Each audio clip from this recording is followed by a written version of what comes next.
মনোরম পরিবেশে, জান্নাতি পরিবেশে, আমলের পরিবেশে আল্লাহ তাআলা আমাদেরকে জোরে মিলে বসবার তৌফিক দান করছেন। যেখানে বসে আল্লাহ তাআলাকে স্মরণ করা সহজ হয়, যে মজলিসে বসলে পরে বান্দার গুনাহ মাফ হয়ে যায়, এরকম গুনাহ মাফের মজলিসে যিনি আমাদেরকে আসবার এবং বসবার তৌফিক দিচ্ছেন, ওনার দরবারে শুকরিয়া আদায় করি, কালিমাতুশ শুকর করি। সকলে বলুন আলহামদুলিল্লাহ।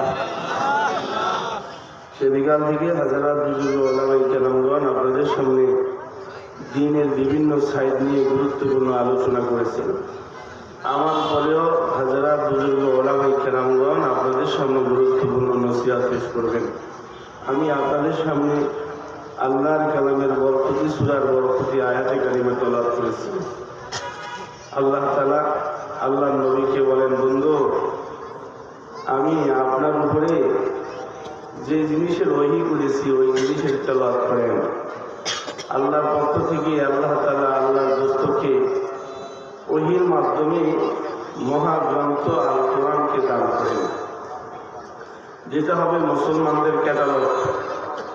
ইমানদার মুমিন মুসলমান যারা, তারা তাদের জীবনকে কোনভাবে পরিচালনা করবে, এই পরিচালনা করবার জন্য আল্লাহ তাআলা একটা বই, একটা ক্যাটালগ বই আল্লাহ তাআলা জমিনে প্রেরণ করেছেন।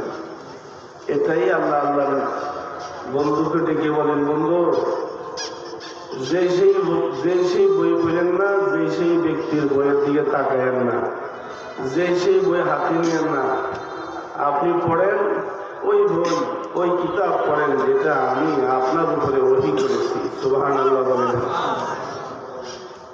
সুবহানাল্লাহ পেলেন না? দিই সবাই কর নাই, আওয়াজ করে ধরে বলেন সুবহানাল্লাহ।